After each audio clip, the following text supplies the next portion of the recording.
What is going on, Chicago? This is your boy Jordan JC back again on the Chicago Bears Breeze, and we got a hot one. Literally, we have a hot one because the question on the table today is, with everything that's going on with the last couple of losses, abysmal losses, kind of taking us out of the playoff race in the NFC North, and also the fact that the trade deadline came and went without the Chicago Bears seemingly doing absolutely nothing outside of trading Khalil Herbert for a seventh round pick to the Bengals. Is Matt Eberflus or Ryan Poles on the hotter seat? Is it time to start noticing whether or not we should be getting rid of the head coach or should we be getting rid of the GM of the Chicago Bears? And so I'm here to talk about it, and I'm just going to break down some of the stats that are going towards either direction or in both directions, I should say, because at this point in time, this season is technically it's lost. I mean, being at 4-4, it's kind of interesting to say that, but of course, with the division that we're in, we have no margin for error at this point. You got to win against New England. You got to win your division games, which I don't foresee happening. We just talked about it on the daily live show this evening, talking about we think that maybe they win a couple of games, maybe you split. I mean, if you're being positive, you go 3-3 in the division. But I'm gonna be honest with you, with the way Detroit is playing, I don't see you beating them, even though we've had their number over the past couple of seasons. They've gotten to a point where they've progressed and they look like Super Bowl contenders. They just picked up Zadarius Smith with the Aiden Hutchinson injury, so that's an addition to the team that's going to be powerful. And then, of course, Minnesota is still winning with Sam Darnold doing his thing. And then, of course, you have the Green Bay Packers.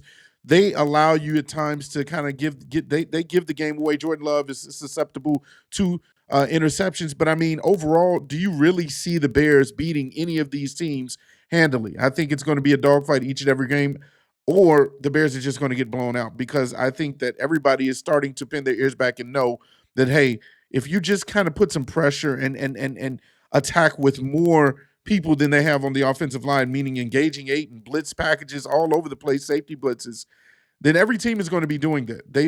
They now see the track record and also the formula for the Bears losing.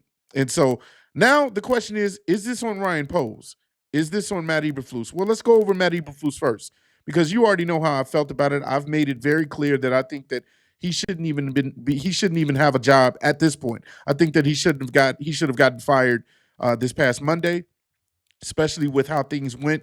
You allowed your quarterback to go out there and get killed in the last 2 minutes of the game, and then your excuse was, oh, well, the experience and timing, allowing him to get some more, reps and things of that nature. You don't do that in a blowout loss, in a loss where you don't learn anything from that. There's nothing to learn. There's nothing to gain, especially when all you're doing is doing just checkdowns just so you don't get killed and you're running for your life. But they're still getting to you, and he came out hobbling with a minor injury. And so that is coaching malpractice. That is primarily looking at Matt Eberflus as the issue with that one. And then, of course, the accountability, the lack of thereof with that Matt Eberflus and losing this locker room day by day, week by week. I've said it before, of course, the players are going to say the right things in front of the camera, in front of the media, but I believe that Matt Eberflus does not have the ear of the locker room. I believe that the most important players on this team, the veterans, the ones that are heading up this team, the leaders of this team, the captains of this team, just do not believe in his coach speak, in his message. And the more and more you lose, you start to see those chinks in the armor. And just to go over the records that we see Matt Eberflus, I mean, the man's resume, for whatever reason, he should have been fired. If you want to look at a person's resume for a job, my goodness, it is the most atrocious resume for a Bears head coach in history.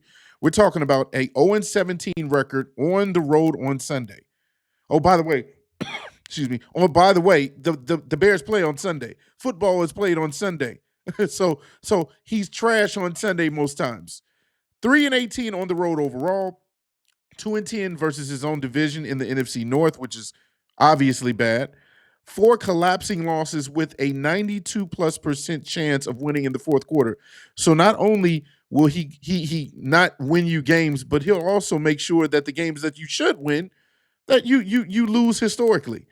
That is extremely bad. I mean, you're talking about a coach who takes you out of a position to succeed when you are almost assured a win. And those things happened last year. We're talking about a position where we won 7 games. We could have won 10 games. Could have gotten to the playoffs the last year. And so, do you want to coach like that around? Do you want to coach who is constantly being scrutinized by his players and they're getting up and saying, well, you know what, these are the things that we wish we would see from our coach. You know, it would be good if he used a situational timeout in this instance. It would be good if we didn't have to give up, you know, the play before the Hail Mary where we just said, you know, that doesn't matter. We'll give up an extra 10 yards, which actually catered to the Hail Mary being attempted and completed into the end zone to Noah Brown versus the Commanders. When you have a coach that continues to go out there and say that, you know, it's on everybody else to execute, and rarely do you hear him say it's on me. He's just now saying those things. But then your motivational speech is to tell your players that, hey, here's the score, here's where we're at, but we still got each other. I'm sorry. At that point, you have lost me. You have lost the ears of all the players. You couldn't possibly motivate the team anymore. And so I think that in order to try and get this thing fixed and salvaged right away, I've said it before, you don't wait until the end of the season to let a poison go. You don't wait until the end of the season to let a resume like this go. When a person shows you their resume, it shows you what their routine is. It shows you what their standard is. And if this is okay with the Bears organization, then their standard is bad. And I've even mentioned that on the Daily Live show. I feel like the standard of the entire organization from the top down is bad. If you're okay with saying, well, we normally do not allow for firings or we don't deal with firings in the middle of the season. How many teams have you seen recently get rid of their head coaches, their OCs? 3-4 games into the season. I mean, look at a Robert Saleh. Look at Luke Getsy. Look at the other coordinators on that Raiders team that got let go this past week. There are teams who say, you know what, when things are going in the wrong direction, we pivot. And unfortunately, the Bears, they do not wait. They sit on their hands and they wait to pivot.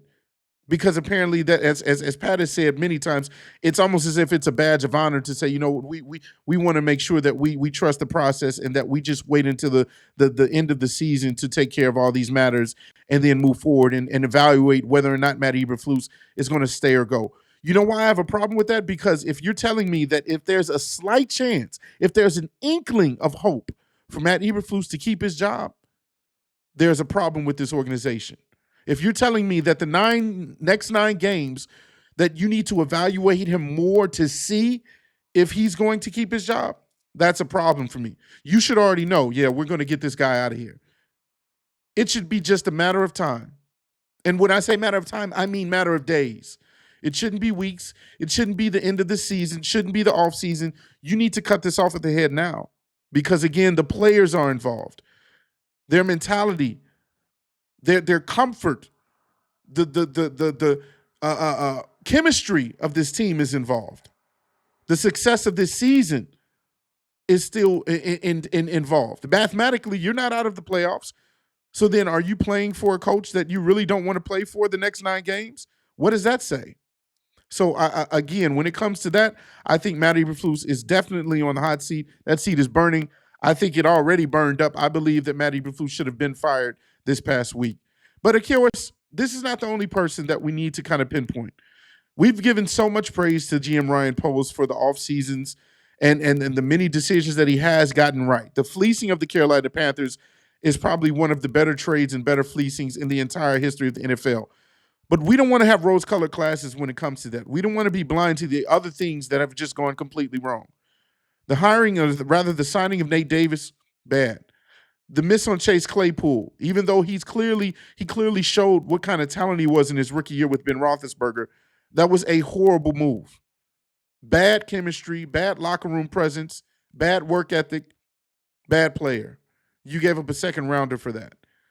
And now there's questions of whether or not Darnell Wright, which I tend to believe he'll get himself together, but I think that's just more of a situation where the offensive line in totality is just horrible, and I believe his play is being affected by it, but he also is being hurt as well.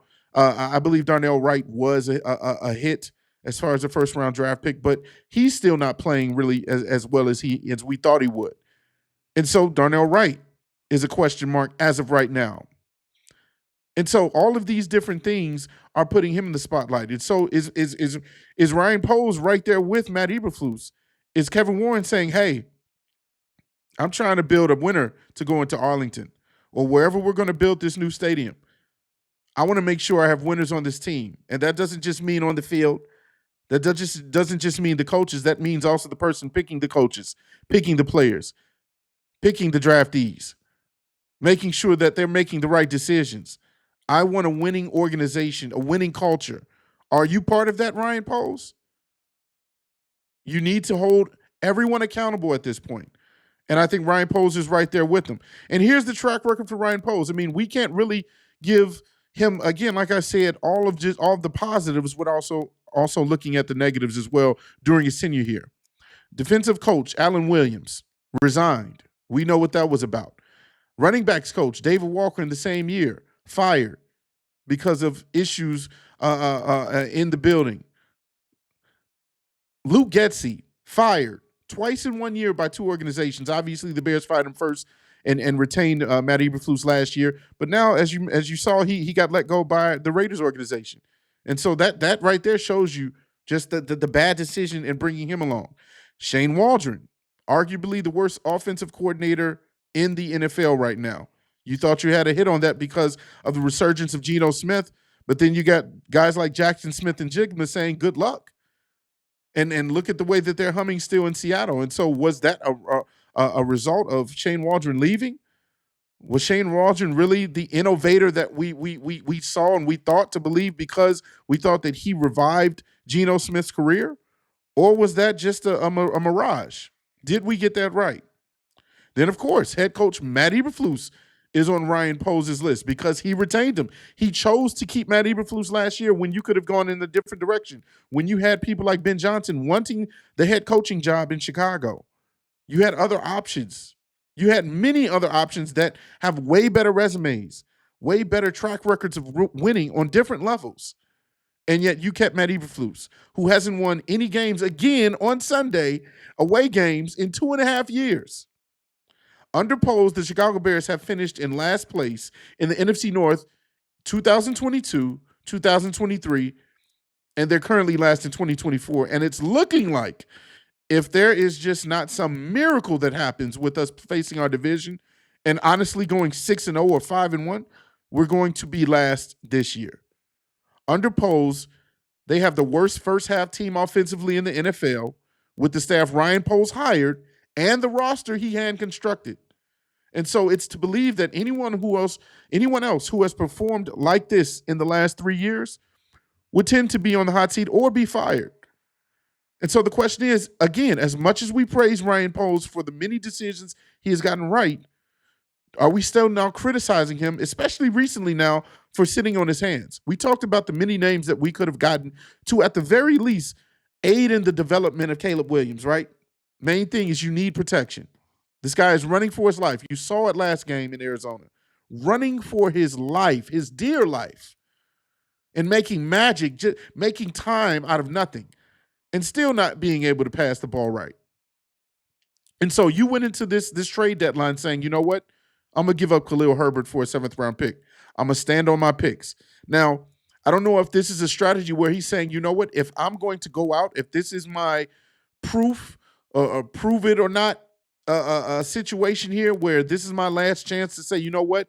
I know how to run this team and I can make this organization successful. I can make this team look really good and we can be contenders going forward.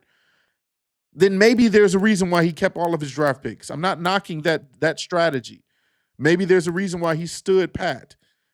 As I've said before, even on today's Daily Show, I think that if that was the direction that he goes, I may be okay with that, because if you're talking about giving up draft picks just to bring in maybe a Wyatt Teller or a Brandon Scherf or anybody else that would be able to protect Caleb Williams for the now, are you giving up future draft capital that could actually protect Caleb Williams overall in the big picture for the longer haul? And so maybe Ryan Poles is thinking, hey, I'm not going to give Matt Eberflus any more ammo. He's already shown that he's not the guy.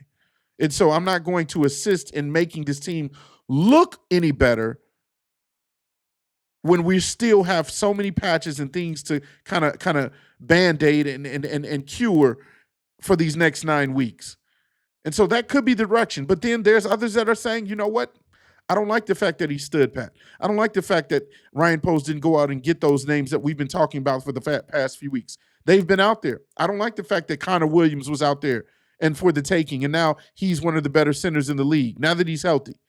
I don't like the fact that you saw Minnesota go down with their left tackle of the future, Christian Darrisaw, and then they got right on top of things and reached out and got Cam Robinson from the Jaguars.